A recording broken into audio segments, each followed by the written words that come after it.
മക്കളെ നമസ്കാരം. അപ്പോൾ നമ്മൾ ലാസ്റ്റ് വീഡിയോയിൽ റെസിസ്റ്ററുകളുടെ അഥവാ പ്രതിരോധകങ്ങളുടെ ശ്രേണി രീതിയാണ് ചർച്ച ചെയ്തത് അല്ലേ. അപ്പോൾ ശ്രേണി രീതിയിൽ അഥവാ സീരീസ് കണക്ഷൻ, ആ സീരീസ് കണക്ഷനിൽ മക്കളെ ഫൈനൽ റിസൾട്ട് മാത്രം വളരെ വൃത്തിയായിട്ട് പഠിച്ചു വെക്കുക. അതായത് ഒരുപാട് റെസിസ്റ്ററുകളുടെ ഒരുപാട് പ്രതിരോധകങ്ങൾ നമ്മൾ ശ്രേണി രീതിയിൽ കണക്ട് ചെയ്താൽ, ശ്രേണി രീതിയിൽ ഘടിപ്പിച്ചാൽ കിട്ടുന്ന സഫല പ്രതിരോധം അഥവാ ആകെ പ്രതിരോധം പറയും ആർ സമം R1 plus R2 plus R3 plus etcetera etcetera etcetera. Okay, എന്നാൽ നമ്മളൊന്ന് പ്രതിരോധകങ്ങളെ അഥവാ റെസിസ്റ്ററുകളെ പാരലായിട്ട് കണക്ട് ചെയ്യുക, സമാന്തരമായി കണക്ട് ചെയ്യാം. ഓക്കെ, അപ്പൊ പ്രതിരോധകങ്ങൾ സമാന്തര രീതി. Okay, parallel connection. അപ്പൊ ജസ്റ്റ് നമ്മളൊന്ന് മെൻഷൻ ചെയ്തിട്ടുണ്ടായിരുന്നു എന്താണ് സീരീസ്, എന്താണ് പാരലൽ. മക്കളെ സർക്യൂട്ട് കണ്ടാൽ 10ാം ക്ലാസ്സിലെ മക്കൾക്ക് മനസ്സിലാകണം കേട്ടോ, എന്താണ്, എങ്ങനെയാണ് സീരീസ്, എങ്ങനെയാണ് പാരലൽ. സീരീസ് എങ്ങനെയാ പറഞ്ഞത്? ഒരൊറ്റ ബ്രാഞ്ച് മാത്രമേ ഉള്ളൂ അല്ലെ, കറണ്ടിന് ഒരു ശാഖ മാത്രമേ ഉള്ളൂ. അങ്ങനെയെങ്കിൽ ആ കറണ്ട് പോകുന്ന വഴിയിലെ എല്ലാ ഉപകരണങ്ങളും, നമുക്ക് ബൾബിനെ പറ്റിയൊക്കെ പഠിക്കാനുണ്ട്. ഓക്കെ, അപ്പോൾ ബേസിക്കലി അറിഞ്ഞിരിക്കുക, ആ വഴിയിലെ എല്ലാ ആൾക്കാരും ഏത് രീതിയാണ്? ശ്രേണി രീതിയാണ്. ഓക്കെ, സമാന്തരാകുമ്പോൾ സംഭവിക്കുന്ന കാര്യം കറണ്ട് എന്ത് ചെയ്യുന്നുണ്ട്? ബ്രാഞ്ചുകളായിട്ട് മുറിയുന്നുണ്ട്. ഓക്കെ, യെസ്, നോക്കാം. അപ്പൊ നമുക്കൊരു സമാന്തരത്തിന്റെ സർക്യൂട്ട് നോക്കാം. സപ്പോസ് ഇതാകണു ഒരു പ്രതിരോധം. മക്കളെ പ്രതിരോധത്തിന്റെ പ്രതീകം പറഞ്ഞിട്ടില്ലേ? ഓക്കെ, 2 പ്രതിരോധകങ്ങള്. യെസ്, ഒരു ബാറ്ററി ഒക്കെ ഉണ്ട്. ഓക്കെ, ഒരു R1 എന്നൊരു പ്രതിരോധം, ഒരു R2 എന്നൊരു പ്രതിരോധം. ഓക്കെ, അങ്ങനെയാണെങ്കിൽ നമ്മൾ നോക്കണേ, ഈ സർക്യൂട്ടിലൂടെ കറണ്ട് ഒഴുകുകയാണ്. സപ്പോസ് I കറണ്ട് ആണുള്ളത്, ഇവിടെ I കറണ്ട്. ഓക്കെ, അങ്ങനെയാണെങ്കിൽ സീരീസിൽ നിന്ന് അഥവാ ശ്രേണിയിൽ നിന്ന് വ്യത്യസ്തമായിട്ട് ഇവിടെയുള്ള മാറ്റം ഒക്കെ പ്രത്യേകം ശ്രദ്ധിക്കണേ. കറണ്ടിന് ഇവിടുന്ന് ഇങ്ങോട്ടും പോകാം, ഇങ്ങോട്ടും പോകാം. അതായത് കറണ്ട് ശാഖകളായിട്ട് മുറിഞ്ഞു. ഓക്കെ, സപ്പോസ് ഇതിലൂടെ കറണ്ട് പോയത് I1 ആണ്, ഇതിലൂടെ കറണ്ട് പോയത് I2 ആണ്. ഓക്കെ, എന്നിട്ട് മക്കളെ ബേസിക് ഫിസിക്സ് അറിഞ്ഞിരിക്കുക. മക്കളെ ഇവിടെ മാത്രമല്ല എല്ലായ്പ്പോഴും അറിഞ്ഞിരിക്കുക. അങ്ങനെ ഈ മുറിഞ്ഞ കറണ്ടുകൾ ഇങ്ങനെ വന്നിട്ട് ഇവിടുന്ന് വീണ്ടും ഇത് I1 തന്നെയാണ് അല്ലെ, നോക്കിങ്ങള് I1, ഇതും എന്തെന്നെയാണ്? I2 ആണ്. ഓക്കെ, അങ്ങനെ ഇവിടുന്ന് വീണ്ടും അത് കൂടി ചേർന്ന് എന്തെന്നാകും? IN ആകും.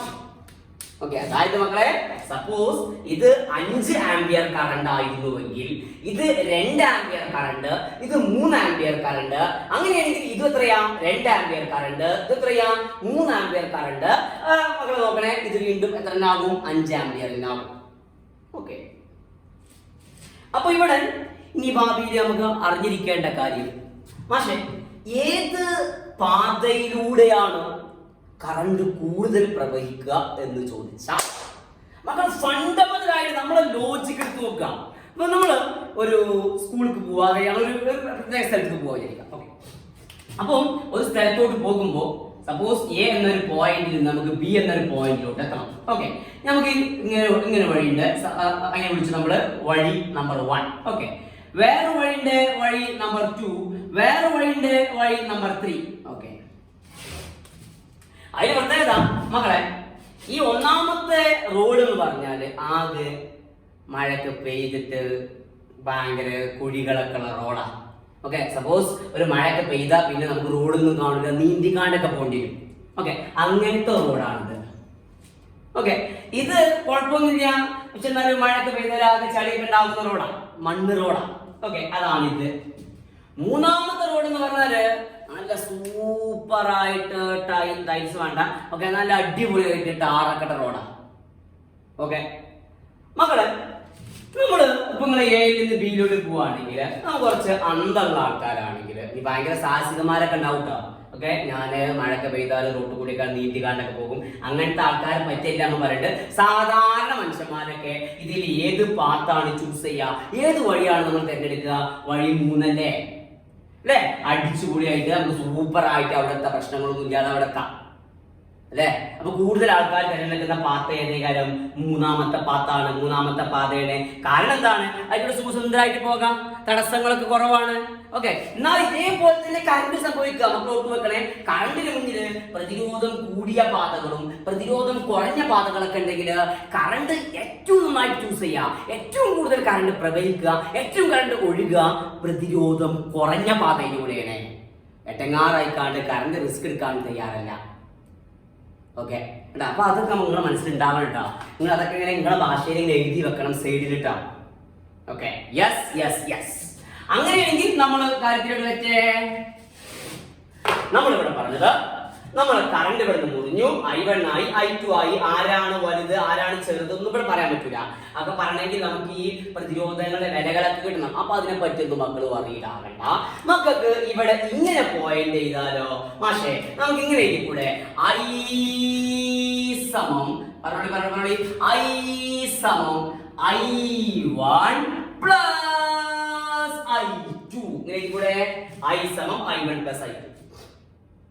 ഓക്കെ, യെസ്, അതിനാണ് സൂത്രവാക്യം നമ്പർ 1 കൊടുക്കാം. ഓക്കെ, ഇന്നാല് മുത്തുമക്കൾക്ക് അറിയാവുന്ന അല്ലെങ്കിൽ നിങ്ങൾ അറിയേണ്ട മറ്റൊരു കാര്യം കേട്ടോളി. ഇവിടെ V ആണ് പൊട്ടൻഷ്യൽ വ്യത്യാസം, പൊട്ടൻഷ്യൽ ഡിഫറൻസ് എങ്കിൽ ഇതാ ഈ R1 എന്ന പ്രതിരോധത്തിന്റെ ഇടയിലുള്ള പൊട്ടൻഷ്യൽ വ്യത്യാസം V തന്നെയാണ്. അതുപോലെ R2 എന്ന പ്രതിരോധത്തിനിടയിലുള്ള പൊട്ടൻഷ്യൽ വ്യത്യാസവും എന്തെന്നെയാണ്?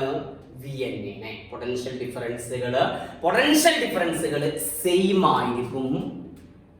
പാരലൽ കണക്ഷനിൽ സമാന്തര രീതിയിൽ ഉപകരണങ്ങൾ ഘടിപ്പിക്കുമ്പോൾ മക്കളെ ഈ പറയുന്ന പോയിന്റ് നിങ്ങൾ നിങ്ങളുടേതായ ഭാഷയിൽ വ്യക്തമായിട്ട് അവിടെ എഴുതി വെക്കണം കേട്ടോ. ഓക്കെ, 4 പോയിന്റ് ഞാൻ പറയാണ്. ആ 4 പോയിന്റ് വ്യക്തമായിട്ട് എഴുതി വെക്കണേ. ഒന്നാമത്തെ പോയിന്റ്, ഉപകരണങ്ങളെ ശ്രേണി സീരീസ് ആയിട്ട് ഘടിപ്പിക്കുമ്പോ എഴുതിച്ചോളെ, ഉപകരണങ്ങളെ ശ്രേണി രീതിയിൽ അഥവാ സീരീസ് ആയിട്ട് ഘടിപ്പിക്കുമ്പോൾ എല്ലാ ഉപകരണത്തിലൂടെയും ഒഴുകുന്ന കറണ്ട് തുല്യം. ഓക്കെ, വീണ്ടും ഉപകരണങ്ങളെ സീരീസ് ആയിട്ട് അഥവാ ശ്രേണി രീതിയിൽ ഘടിപ്പിക്കുമ്പോൾ ഓരോ ഉപകരണത്തിൽ ലഭിക്കുന്ന വോൾട്ടേജിൽ വ്യത്യസ്തമുണ്ടാകാം. വോൾട്ടേജ് പൊട്ടൻഷ്യൽ വ്യത്യാസം വ്യത്യസ്തമാണ്. ഓക്കെ, മൂന്നാമത്തെ പോയിന്റ്, ഉപകരണങ്ങളെ സമാന്തരമായി ഘടിപ്പിക്കുമ്പോൾ ആദ്യ 2 പോയിന്റും ലാസ്റ്റ് വീഡിയോയിൽ പറഞ്ഞതുമായി ബന്ധപ്പെട്ടതാണ്. ഇനി പറയാൻ പോകുന്നത് ഇപ്പൊ പഠിക്കുന്നതുമായി ബന്ധപ്പെട്ടതാണ്. ഓക്കെ മക്കൾ നോക്കണേ, ഉപകരണങ്ങളെ സമാന്തരമായി ഘടിപ്പിക്കുമ്പോൾ ഓരോ ഉപകരണത്തിലൂടെയും ഒഴുകുന്ന കറണ്ട് വ്യത്യസ്തമാകാം. വ്യത്യസ്തമാകാം. Okay, yes. നാലാമത്തെ പോയിന്റ്, ഉപകരണങ്ങളെ സമാന്തരമായി അഥവാ പാരലായിട്ട് ഘടിപ്പിക്കുമ്പോൾ എല്ലാ ഉപകരണത്തിലും ലഭിക്കുന്ന വോൾട്ടേജ തുല്യമായിരിക്കും. ഓക്കെ, ഇപ്പൊ R1 കിട്ടുന്ന വോൾട്ടേജ് 10 വോൾട്ട് ആണെങ്കിൽ നമ്മൾ ബഹുമാനപ്പെട്ട R2 കിട്ടുന്ന വോൾട്ടേജും എത്ര തന്നെയാ? 10 വോൾട്ട് തന്നെയാ. ഓക്കെ, പക്ഷേ R1 ഒഴുകുന്ന കറണ്ടും R2 ഒഴുകുന്ന കറണ്ടും വ്യത്യസ്തമായിരിക്കും. മക്കളെ ആകെ പിരാന്തമുണ്ടോ? ഒന്ന് ചിന്തിക്കണേ. ലാസ്റ്റ് വീഡിയോ വീണ്ടും കാണാം. Okay, yes. അപ്പൊ അതൊക്കെ ചോദിക്കാണ്ട ചിലപ്പോ സാധ്യതകളുണ്ട്. നിങ്ങൾക്ക് മനസ്സിലായിക്കണോ ചോദിക്കാനൊക്കെ പരീക്ഷകളുടെ സാധ്യതകളുണ്ട്. അതല്ലെങ്കിൽ ജീവിതത്തിൽ അറിഞ്ഞിരിക്കുക. സമാന്തരമായി ഘടിപ്പിക്കുമ്പോൾ R1 20 വോൾട്ട് ആണെങ്കിൽ നമ്മുടെ ഈ R2 എത്ര വോൾട്ട് തന്നെ കിട്ടുക? 20 വോൾട്ട് തന്നെയാണ് കിട്ടുക. പക്ഷെ R1 ഒഴുകുന്ന കറണ്ടും R2 ഒഴുകുന്ന കറണ്ടും വ്യത്യസ്തമാണ്. ഓക്കെ, അങ്ങനെയാണെങ്കിൽ മുത്തുമണികളെ പൊട്ടൻഷ്യൽ വ്യത്യാസം അളക്കാൻ വേണ്ടി ഉപയോഗിക്കുന്ന ഉപകരണത്തിന്റെ പേരായിരുന്നു വോൾട്ട് മീറ്റർ. ഓക്കെ, പൊട്ടൻഷ്യൽ വ്യത്യാസം പൊട്ടൻഷ്യൽ ഡിഫറൻസ് ഡീറ്റെയിൽ ആയിട്ടാണ് പറഞ്ഞിട്ടില്ല. ഓക്കെ, നമുക്ക് ചാപ്റ്റർ കഴിഞ്ഞോടുകൂടി നമുക്ക് ഇങ്ങനെ പറയാട്ടോ. ഓക്കെ, ഇന്ന് ലിസൺ, നമ്മൾ I1 എന്ന സാധനത്തെ നമുക്ക് ഇവിടെ ഇതാ ഇതിന്റെ അക്രോസ് ആയിട്ട് ഇതിന് V എന്ന വോൾട്ട് ആണ് കിട്ടുന്നതെങ്കിൽ I1 സമം ഞാൻ ഇതിനെ കണ്ടോളി V/R1. അതായത് ഓം സൂത്രപ്രകാരം നമുക്കറിയാം I സമം V/R. ഓം സൂത്രവാക്യ പ്രകാരം ഓംസ് ലോ ആയിക്കോട്ടെ. അങ്ങനെയാണെങ്കിൽ മുത്തുമണികൾക്ക് നമ്മൾ I2 എങ്ങനെ എഴുതാ? I2 is equal to ഇതിനിടയിലുള്ള വോൾട്ടേജ് V ആണ്, V/R2. അതുപോലെ ഈ 2 പ്രതിരോധകങ്ങളുടെയും ഈ 2 റെസിസ്റ്ററുകളുടെയും ഇഫക്റ്റ് ഇഫക്റ്റീവ് റെസിസ്റ്റൻസ് സഫല പ്രതിരോധം R എന്ന് സങ്കല്പിച്ചാൽ രണ്ടും കൂടി കൂട്ടിച്ചേർന്ന ഒരു കാര്യം കിട്ടുമല്ലോ. ഓക്കെ, അത് R ആണെങ്കിൽ നമുക്ക് പറയാം ഓം സൂത്രവാക്യ പ്രകാരം നമ്മുടെ ഈ കറണ്ടിനെ I സമം നമുക്ക് ജനറലി V/R എന്ന് വിളിക്കാം. ഓക്കെ, ഓം നിയമപ്രകാരം I സമം V/R. അങ്ങനെയെങ്കിൽ നമ്മുടെ സൂത്രവാക്യം നമ്പർ 1 ഇംപ്ലൈസ് ഈ സൂത്രവാക്യം ഒന്ന് മാറും. നമുക്ക് ഇങ്ങനെ എഴുതാം, ഈ ഐയുടെ സ്ഥാനത്ത് നമ്മൾ എഴുതി V/R സമം I1ന്റെ സ്ഥാനത്ത് നമ്മൾ എഴുതി V/R1 പ്ലസ് I2ന്റെ സ്ഥാനത്ത് നമ്മൾ എഴുതി V/R2. Okay, I1 V/R1, I2 V/R2. നമുക്ക് മക്കൾക്ക് ഇതിങ്ങനെ കാണുമ്പോ എന്തെങ്കിലും ക്യാൻസൽ ചെയ്യാൻ ഇങ്ങനെ വരുന്നുണ്ടോ? കൈ തരിക്കുണ്ടോ ക്യാൻസൽ ചെയ്യാൻ? യെസ്, തരിക്കണം മക്കളെ. നമുക്ക് ആരെ പുറത്ത് കിടക്കാം? വി എന്ന പൊട്ടൻഷ്യൽ വ്യത്യാസം പുറത്ത് കിടത്താൽ ബാക്കി കിട്ടുക V/R സമം V പുറത്ത് കിടത്താൽ 1/R1 പ്ലസ് 1/R2. ഓക്കെ, നോക്കി തിരിച്ച് കുറിച്ച് നോക്കി V/R1 V/R2. ഓക്കെ, വിഷയാക്കണ്ട. ഈ വിനെയും വെട്ടിക്കളഞ്ഞാൽ ബാക്കി നമുക്ക് കിട്ടാനുള്ളത് very very very important 1/R സമം 1/R1 plus 1/R2. 1/R is equal to 1/R1 plus 1/R2. മുത്തുമക്കളെ, ഇതൊന്നും കിട്ടാത്ത എന്റെ കുഞ്ഞുമക്കള് വിഷയാക്കണ്ട. ഇങ്ങനെ പഠിച്ചു വെക്കണം. ഫൈനൽ റിസൾട്ട് പഠിച്ചു വെക്കണം. R1 R2 എന്നീ റെസിസ്റ്ററുകളെ എന്നീ പ്രതിരോധകങ്ങളെ സമാന്തരമായി ഘടിപ്പിക്കുമ്പോൾ എങ്ങനെ സമാന്തരമായി ഘടിപ്പിക്കുമ്പോൾ നമുക്ക് കിട്ടുന്ന സഫല പ്രതിരോധം ഇഫക്റ്റീവ് റെസിസ്റ്റൻസ് 1/R സമം 1/R1 പ്ലസ് 1/R2. പ്രോബ്ലം ചെയ്യുമ്പോൾ ക്ലിയർ ആക്കണം. ഓക്കെ, ഈ മാഷ ഇതൊന്നും കിട്ടിയില്ല വിഷയാക്കേണ്ട മക്കളെ. 10ാം ക്ലാസ്സിലെ കുട്ടികൾ ഇത് ഉഷാറായിട്ട് പഠിച്ചാണ്. അതെങ്ങനെ ചെയ്യാന്നൊക്കെ ഒന്ന് ചെയ്ത് ശീലിക്കണം. മറ്റിന്റെ മാറ്റിയല്ല. സീരീസ് നമ്മൾ ലാസ്റ്റ് ക്ലാസ്സിൽ പറഞ്ഞ ശ്രേണി രീതി സിമ്പിൾ ആയിട്ട് കൂട്ടിയാൽ മതി. ഇതിങ്ങനെ ഭിന്നസംഖ്യക്ക് കൂട്ടാനൊക്കെ ഉണ്ട്. അപ്പൊ ചില കുട്ടികൾക്ക് ബുദ്ധിമുട്ടായിട്ട് തോന്നലുണ്ടാവും. അങ്ങനെ തോന്നരുത്. നമ്മൾ പഠിക്കുന്നത് ഫിസിക്സ് ആണ്. അതിന് ഒരു തടസ്സങ്ങൾ ഉണ്ടാവരുത്. അങ്ങനെയാണെങ്കിൽ ഈ സൂത്രവാക്യത്തെ ഒന്ന് മാറ്റിയാലോ ഞാൻ നോക്കട്ടെ. എല്ലാവരും നോക്കടാ, നോക്ക്. Okay, yes. അങ്ങനെ മുത്തുമക്കൾ എന്താ 1/R സമം ഇവിടെ ഒന്ന് ക്രോസ് മൾട്ടിപ്ലൈ ചെയ്യാം. അറിയാ R2 plus R2 × 1 R2 plus R1 × 1 R1 divided by R1 × R2. ശ്രദ്ധിക്കണം, നമ്മൾ പരീക്ഷയ്ക്കൊക്കെ ഉത്തരം എങ്ങനെ ചെയ്യരുത്. ഇത് 1/R ആണ്. നമുക്ക് ഇനി R കാണണമെങ്കിൽ ഇതിന്റെ ഇവിടെ വിൽക്രമം അഥവാ റെസിപ്രോക്കൽ കിട്ടുന്നില്ല. വിൽക്രമം റെസിപ്രോക്കൽ ചെയ്താൽ ഇവിടെ വിൽക്രമം ചെയ്താൽ ഇവിടെ നമുക്ക് അതേപോലെ റെസിപ്രോക്കൽ വിൽക്രമം ചെയ്യണം. അപ്പൊ എന്താ കിട്ടുക? R1 × R2 divided by R1 plus R2. ഇതാണ് അതിന്റെ ഫൈനൽ റിസൾട്ട്. ഓക്കെ, ഇതിങ്ങനെ പഠിച്ചു വെച്ചാൽ മതി. അതല്ലെങ്കിൽ ഇതിങ്ങനെ പഠിച്ചു വെച്ചാൽ മതി. ഓക്കെ, ഈ ഇങ്ങനെ കിട്ടുന്നു എന്ന കാര്യങ്ങളൊന്നും നിങ്ങൾ അത്ര മനസ്സിലാവാത്ത ആൾക്കാർ അങ്ങനെ ഫിസിക്സ് ഇട്ടെറിഞ്ഞ് പോകുന്നു വേണ്ട. ഇത് കിട്ടൂല അത് പോകുന്നു വേണ്ട കേട്ടാ. ഇത് നമ്മൾ ചെയ്ത് പഠിച്ചു നോക്കണം. ഓക്കെ, അപ്പൊ നമ്മൾ കൺസോളേറ്റ് ചെയ്യണം. നമ്മളിപ്പോ പ്രതിരോധകങ്ങളെ 2 രീതിയിൽ ഘടിപ്പിച്ചു. ഏതൊക്കെയാ മക്കളെ? ശ്രേണി രീതി, അതുപോലെ സമാന്തര രീതി. ഓക്കെ, അപ്പൊ ഒന്ന് കൺസിഡർ ചെയ്തു. ഇപ്പൊ R1 R2 പ്രതിരോധങ്ങളെ ശ്രേണി രീതിയിലാണ് ഘടിപ്പിക്കുന്നതെങ്കിൽ സഫല പ്രതിരോധം അഥവാ സീരീസ് ആണെങ്കിൽ സഫല പ്രതിരോധം effective resistance R1 plus R2. Okay, ഇനി ഈ ആൾക്കാർ നമ്മൾ സമാന്തരമായിട്ട് പാരലൽ ആയിട്ടാണ് ഘടിപ്പിക്കുന്നതെങ്കിൽ R is equal to സൂത്രവാക്യം വരിക R1 × R2 divided by R1 plus R2. വ്യത്യാസം നോക്കണേ. ഓക്കെ, അങ്ങനെയാണെങ്കിൽ മുത്തുമക്കളോട് കുറച്ച് ഫാക്റ്റുകൾ ഇതിന്റെ കൂടെ വരണം കേട്ടോ. അതായത് നമുക്ക് റിസൾട്ടുകൾ ഉണ്ടാകണം. ഒരേപോലെ രണ്ട് പ്രതിരോധങ്ങൾ. ഓക്കെ, നമുക്ക് ഒരു 6 ഓം പ്രതിരോധം, അതുപോലെ ഒരു 3 ഓം റെസിസ്റ്റർ, 6 ഓം റെസിസ്റ്ററും 3 ഓം റെസിസ്റ്ററും മക്കളോട് ഇപ്പൊ ഞാൻ പറയാണ്. ഇതിനെ മക്കള് ആദ്യം സീരീസ് ആയിട്ട് ശ്രേണി രീതിയിൽ കണക്ട് ചെയ്തു, പിന്നെ സമാന്തരമായിട്ട് അഥവാ പാരലായിട്ട് കണക്ട് ചെയ്തു. ഓക്കെ, ആദ്യത്തിന് വിലകൾ വാല്യൂസ് എന്തൊക്കെയാണ്? ഓക്കെ, അപ്പൊ ഒരു സൂത്രവാക്യം ഇതൊന്നും അറിയാത്ത മക്കൾ തലപ്പത് വരാട്ടോ, ഇതുവരെ പഠിച്ച കാര്യങ്ങൾ നമ്മളൊന്ന് കൺസൾട്ട് ചെയ്യുന്നു. ഇപ്പൊ നമുക്ക് രണ്ട് ആൾക്കാരുള്ളത്, ഒരു 6 ഓം ഒരു 3 ഓം. ഓക്കെ, ഇവ നമ്മൾ ആദ്യം ശ്രേണി രീതി എടുപ്പിച്ചു, സീരീസ് ആയി എടുപ്പിച്ചു. അങ്ങനെയാണെങ്കിൽ കേസ് 1 ശ്രേണി രീതി. ഓക്കെ, കേസ് 1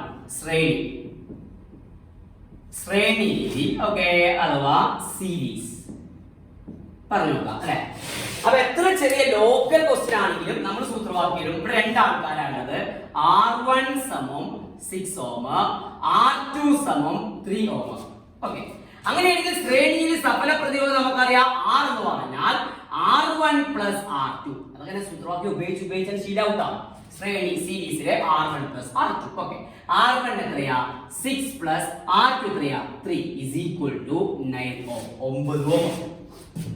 ഓക്കെ, എന്നാൽ ഇതേ ആൾക്കാർ നമ്മൾ സമാന്തരമായിട്ട് എടുപ്പിക്കുക. നമ്പർ 2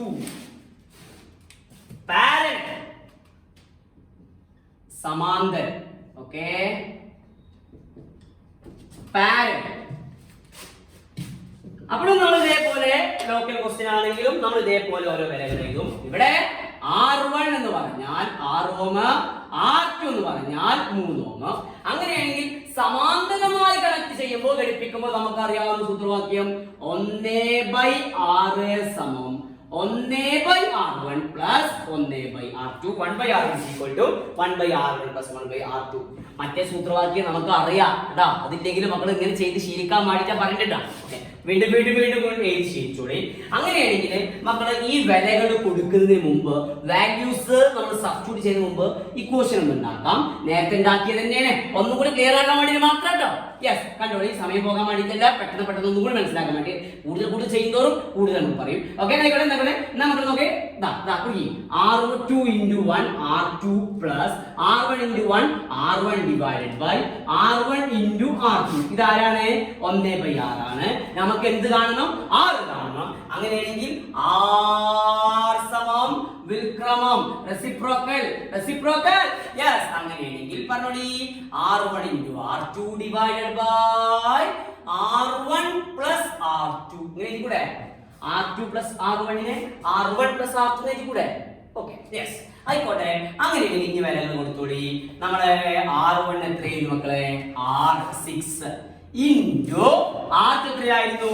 3 അല്ലെ, divided by R1 again 6 plus R2 എത്രയായിരുന്നു? 3 is equal to 6 into 3 എത്രയാ? 18 അല്ലെ, 18/6 plus 3 9. 18/9 എത്ര കിട്ടിയ? 2 ഓം. ഓക്കെ, അപ്പൊ ഇനി കൂടുതൽ ചോദ്യങ്ങൾ നമുക്ക് ചെയ്യണം. പക്ഷേ ഇത് എന്തിനാ പറഞ്ഞു വെച്ചാൽ, എന്തിനാ ഈ പ്രോബ്ലം ചെയ്ത് വെച്ചാൽ മക്കൾ നോക്കണേ, നമ്മൾ ഒരേ ആൾക്കാരെ നമ്മൾ ആദ്യം ശ്രേണിയിൽ ഘടിപ്പിച്ചപ്പോ എത്ര കിട്ടിയത്? 9 ഓമാണ് കിട്ടിയത്. അതേ ആൾക്കാരെ നമ്മൾ സമാന്തരമായി ഘടിച്ചപ്പോ, പാരലായി ഘടിപ്പിച്ചപ്പോ എത്ര കിട്ടിയത്? 2 ഓമാണ് കിട്ടിയത്. ഓക്കെ, അപ്പൊ നിങ്ങൾ റിസൾട്ട് നോക്കുക. ഒരു സർക്യൂട്ടില് നമ്മൾ പ്രതിരോധകങ്ങളെ അതല്ലെങ്കിൽ ഏത് ഉപകരണങ്ങളെയും ശ്രേണിയിൽ സീരീസ് ആയിട്ട് ഘടിപ്പിക്കുമ്പോഴാണോ, പാരലായിട്ട് ഘടിപ്പിക്കുമ്പോഴാണോ, സീരീസ് ആയി ഘടിപ്പിക്കുമ്പോഴാണോ, പാരലായിട്ട് ഘടിപ്പിക്കുമ്പോഴാണോ, അഥവാ ശ്രേണി സമാന്തരം. കൂടെ മനസ്സിലാക്കണേ. മലയാളം മീഡിയം വിദ്യാർത്ഥികളും ഇംഗ്ലീഷ് മീഡിയം ടേംസുകളും മനസ്സിലാക്കാൻ ശ്രമിക്കാനുണ്ടോ? ഓക്കെ, യെസ് മക്കളോസ് ലിസൺ. അങ്ങനെ ഏത് രീതിയിൽ ഘടിപ്പിക്കുമ്പോഴാണ് റെസിസ്റ്റൻസ് ഏറ്റവും കുറവുണ്ടാവുക, ഏറ്റവും കൂടുതൽ ഉണ്ടാവുക? യെസ് മക്കളെ, എടാ ഇവിടെ ശ്രദ്ധിക്ക്. എന്താണ് ആ ബാക്കത്തോൻ? ഇവിടെ നോക്ക്. ഓക്കെ, ഓക്കെ, എഴുതുകയാണ്. ആയിക്കോട്ടെ, നല്ല കുട്ടി. Okay, very good. Okay, yes മക്കളെ ലിസൺ ബാക്കിയോട് ശ്രദ്ധിക്കും. ഓക്കെ, അപ്പൊ ഏത് രീതിയിൽ ഘടിപ്പിക്കുമ്പോഴാണ് ഏറ്റവും മിനിമം പ്രതിരോധം, ഏറ്റവും കുറവ് ഏത് രീതിയിൽ ഘടിപ്പിക്കുമ്പോഴാണ്? യെസ് മക്കളെ, സമാന്തരമായി ഘടിപ്പിക്കുമ്പോഴല്ലേ? യെസ്. ഓക്കെ, ശ്രേണിയിൽ ഘടിപ്പിക്കുമ്പോൾ റെസിസ്റ്റൻസിന്റെ വാല്യൂ കൂടുതലായിരിക്കും, പ്രതിരോധത്തിന്റെ വില കൂടുതലായിരിക്കും. എന്നാൽ സമാന്തരമായി ഘടിപ്പിക്കുമ്പോൾ പ്രതിരോധം എന്തായിരിക്കും? റെസിസ്റ്റൻസ് കുറവായിരിക്കും. നമ്മളിപ്പോൾ ചെറിയൊരു പരീക്ഷണം ചെയ്തു നോക്കി അല്ലെ. ഒരേ ആൾക്കാരെ നമ്മൾ ശ്രേണിയിൽ വെച്ചു, സമാന്തരത്തിൽ വെച്ചു.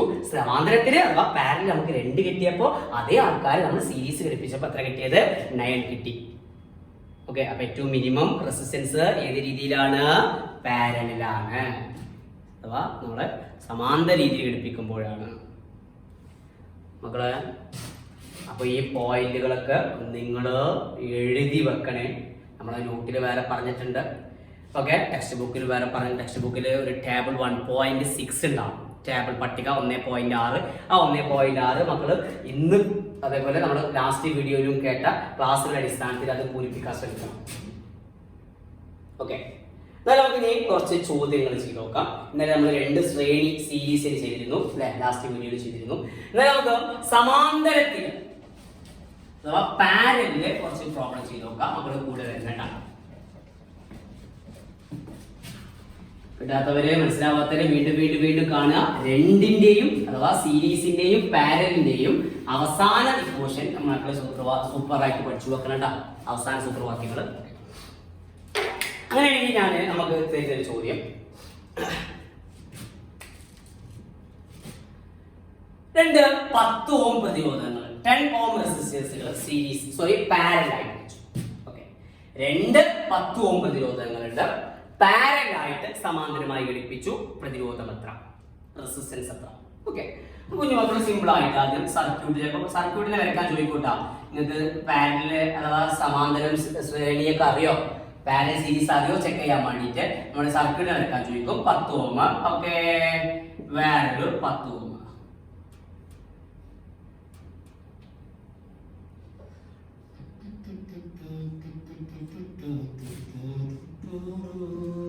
യെസ്, ഓക്കെ, എത്രയോ വോൾട്ട് ഒക്കെ ഉണ്ട്. അങ്ങനെ ചിത്രമായി.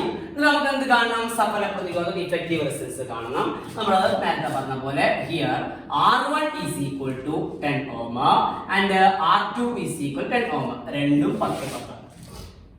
ഓക്കെ, അങ്ങനെയാണെങ്കിൽ effective resistance R1/R is equal to 1/R1 plus 1/R2. അപ്പൊ നമ്മൾ ഇനി ക്രോസ് മൾട്ടിപ്ലൈ ചെയ്തതിന് കുഴപ്പമൊന്നുമില്ല. നിങ്ങൾക്ക് സൂത്രവാക്യം റിസൾട്ട് അറിഞ്ഞാൽ മതി. R is equal to R1 into R2 divided by R1 plus R2. Okay, നിങ്ങൾ ക്രോസ് മൾട്ടിപ്ലൈ ഉണ്ടാക്കിയത് ഞങ്ങൾ ഉണ്ടായിക്കൊള്ളാം. Okay, yes. അങ്ങനെയാണെങ്കിൽ മക്കളൂസ് R1 എത്രയാ അവിടെ? 10 പ്ലസ് R2 എത്രയാ? 10 divided by R1 plus R2. 10 into R1 into R2, 10 into 10. R1 plus R2, 10 plus 10. Clear. മാറരുത്, തെറ്റരുത്. Okay, 10 into 10 ഹരിക്കണം 10 plus 10. Okay, yes. അങ്ങനെയാണെങ്കിൽ മക്കളെ എന്താ കിട്ടാനുള്ളത്? 100 അല്ലെ, divide by 20. Okay, 10 into 10 100, 10 plus 10. അങ്ങനെയാണെങ്കിൽ 100 divided by 20 is equal to എത്ര വരിക? 5. ഒന്ന് സ്വയം ചെയ്ത് നോക്കുക, റിസൾട്ട് അതിനെ കിട്ടുള്ളൂ നോക്കുക. ഓക്കെ, എന്നാലേ മക്കള് വീണ്ടും ഇവിടെ ഒരു പോയിന്റ് എഴുതി വെക്കണം. നിങ്ങൾ നോട്ടിൽ സൈഡിലായിട്ട് എഴുതി വെക്കണം. കിട്ടിയ അടുത്തൊരു പോയിന്റ് ഒരേപോലെയുള്ള ആൾക്കാരെ, പ്രതിരോധകങ്ങളെ, റെസിസ്റ്ററുകളെ നമ്മൾ സമാന്തരമായിട്ട് അഥവാ പാരലായിട്ട് ഘടിപ്പിക്കുമ്പോൾ നമുക്ക് കിട്ടുന്ന റിസൾട്ട് ആദ്യം നമുക്ക് മനസ്സിലാക്കാം. എന്തായിക്കാരം അറിയാം? ആ ഉള്ളതിന്റെ പകുതിയായിരിക്കും 5. അതായത് 10 10 സമാന്തരം വെച്ചാൽ കിട്ടുന്ന റിസൾട്ട് 5. എന്നാ പറയും? 4 4 സമാന്തരം. നിങ്ങൾക്ക് എന്നെ എളുപ്പത്തിന് പറയാം. 4 4 പാരലാക്കി വെച്ചു, കിട്ടുന്ന റിസൾട്ട് എത്രയാ? 4ന്റെ പകുതി 2. ഓക്കെ, 5 5 സമാന്തരം വെച്ചു, 5 5 സമാന്തരം വെച്ചു, പാരലൽ വെച്ചു, കിട്ടുന്ന റിസൾട്ട് എത്രയാ? 2.5. 5ന്റെ പകുതി 2.5. 6 6 പാരലാക്കി വെച്ചതെങ്കിൽ റിസൾട്ട് എത്ര കിട്ടുക? 3 കിട്ടുക. സംശയം ഉണ്ടെങ്കിൽ വീണ്ടും ചെയ്ത് നോക്കാം നമുക്ക്. ഓക്കെ, 5 5 നോക്കുക. സംശയം നോക്കുകയാണെങ്കിൽ അത് നമ്മൾ പോയിന്റ് ആക്കി എഴുതി വെക്കണ്ട. ഒക്കെ നമുക്ക് പരീക്ഷയ്ക്ക് ഉപകാരപ്പെടുന്ന പോയിന്റുകളാണ്. ടെക്സ്റ്റ് ബുക്കിൽ പറഞ്ഞിട്ടുണ്ടാവില്ല. യെസ് മക്കളോസ് ലിസൺ. 5 5 നമുക്ക് സമാന്തരം വെച്ചു. അങ്ങനെയാണെങ്കിൽ നമ്മുടെ സൂത്രവാക്യ പ്രകാരം R സമം 5 ഓം, ഓക്കെ, R2 സമം 5 ഓം. അങ്ങനെയാണെങ്കിൽ R is equal to R1 into R2 divided by R1 plus R2. Okay, മറ്റേ സൂത്രവാക്യ പ്രകാരം ചെയ്യാട്ടോ. ഓക്കെ, യെസ് ആയിക്കോട്ടെ. R1 into R2 5 into 5 divided by 5 plus 5 25 divided by എത്ര കിട്ടുക? 10. ഓക്കെ, 25 ഹരിക്കണം 10 എത്ര കിട്ടുക? 2.5 ഓം. അതായത് 5 5 സമാന്തരാണോ കിട്ടുന്ന റിസൾട്ട് 5ന്റെ പകുതി 2. ഓക്കെ, 4 4 സമാന്തരം പാരലൽ ആണോ കിട്ടുന്ന റിസൾട്ട് 2 2 2 2 2. ഓക്കെ, അപ്പൊ പുതിയൊരു ഐഡിയ കിട്ടിയല്ലോ. അപ്പൊ ഈ ഐഡിയകളൊക്കെ നിങ്ങൾ എഴുതി വെക്കണം, അതിനെ പഠിച്ചു വെക്കണം. അങ്ങനെയാണെങ്കിൽ നമ്മൾ ഇന്ന് പറഞ്ഞ കാര്യങ്ങളൊക്കെ ഒന്നുകൂടെ കൺസോളിഡേറ്റ് ചെയ്യാട്ടോ. ഇനി 2 ഐഡിയകൾ വരാണ്ട്. നിങ്ങൾ ഇതൊന്ന് തറവായിക്കോട്ടെ, നമുക്ക് പറയാം. നമ്മൾ പ്രതിരോധങ്ങളെ അഥവാ റെസിസ്റ്ററുകളെ സീരീസ് ആക്കി, പാരലലാക്കി, ശ്രേണിയാക്കി, സമാന്തരമാക്കി. ശ്രേണി രീതിയിൽ അഥവാ സീരീസിൽ സഫല പ്രതിരോധം, ഇഫക്റ്റീവ് റെസിസ്റ്റൻസ് കാണാനുള്ള സൂത്രവാക്യം മക്കളെ കൂടെ വെറ്റെ R സമം R1 plus R2 plus R3 plus etcetera etcetera etcetera. എത്ര ഉണ്ടോ അത്ര. സമാന്തരത്തില് അഥവാ പാരലലില് സഫല പ്രതിരോധം കാണാനുള്ള സൂത്രവാക്യം 1/R. 1/R is equal to 1/R1 plus 1/R2 plus ഇല്ലെങ്കിൽ 1/R3 plus ഇല്ലെങ്കിൽ എക്സെട്ര എക്സെട്ര എക്സെട്ര അങ്ങനെ പോകും. നമ്മളിപ്പോ 2 ചെയ്തിട്ടുള്ളൂ, 3 നമുക്ക് ചെയ്യണം. എന്നാല് സൂത്രവാക്യങ്ങളൊക്കെ അടുത്ത് പറഞ്ഞു. ശ്രേണിയിൽ സീരീസിലെ എല്ലാ ഉപകരണത്തിലൂടെയും ഒഴുകുന്ന കറണ്ട് തുല്യം. ഓരോ ഉപകരണം ലഭിക്കുന്ന പൊട്ടൻഷ്യൽ വ്യത്യാസം, പൊട്ടൻഷ്യൽ ഡിഫറൻസ് വ്യത്യസ്തം. സമാന്തരത്തില് എല്ലാ ഉപകരണത്തിലും ഒഴുകുന്ന കറണ്ട് വ്യത്യസ്തമാക്കാം. ഓക്കെ, എന്നാൽ എല്ലാ ഉപകരണത്തിലും ലഭിക്കുന്ന പൊട്ടൻഷ്യൽ വ്യത്യാസം, പൊട്ടൻഷ്യൽ ഡിഫറൻസ് തുല്യം. ഓക്കെ, ഉപകരണങ്ങളെ ശ്രേണി രീതിയിൽ അഥവാ സീരീസ് ആയിട്ട് ഘടിപ്പിച്ചാൽ പ്രതിരോധം, സഫല പ്രതിരോധം, ഇഫക്റ്റീവ് റെസിസ്റ്റൻസ് കൂടുന്നു. എന്നാൽ സമാന്തര പാരലലായി ഘടിപ്പിച്ചാൽ ഇഫക്റ്റീവ് റെസിസ്റ്റൻസ്, സഫല പ്രതിരോധം കുറയും. ഓക്കെ, ക്ലിയർ ആണല്ലോ. അപ്പൊ എന്നാൽ മക്കളോ കുറച്ച് ചോദ്യങ്ങൾ നിങ്ങൾക്ക് ഹോംവർക്കായിട്ട് തരുന്നുണ്ട്. സീരീസിൻ്റെയും അതേപോലെ നമ്മൾ പാരലിൻ്റെയും ചോദ്യങ്ങൾ ഹോംവർക്കായിട്ട് സ്ലൈഡ് വരും. അത് മക്കൾ പകർത്തിയെടുത്തിട്ട് നിങ്ങൾ എഴുതി വെക്കുക. ഉത്തരങ്ങൾ നമുക്ക് അടുത്ത ക്ലാസ്സിൽ ഡിസ്കസ് ചെയ്യാം. ഓക്കെ, എന്നാലും നമുക്ക് കൂടുതൽ കാര്യങ്ങൾ ചർച്ച ചെയ്യണം. മക്കൾ ഉഷാറായിട്ട് വീഡിയോസ് വീണ്ടും വീണ്ടും കാണുക, ആവശ്യമുള്ള നോട്ട്സുകളൊക്കെ എഴുതി വെക്കുക. ഒരിക്കൽ കൂടി എല്ലാവിധ ആശംസകളും നേർന്നുകൊണ്ട് ഞാൻ വാക്കുകൾ സമ്മതിക്കുന്നു. നന്ദി, നമസ്കാരം.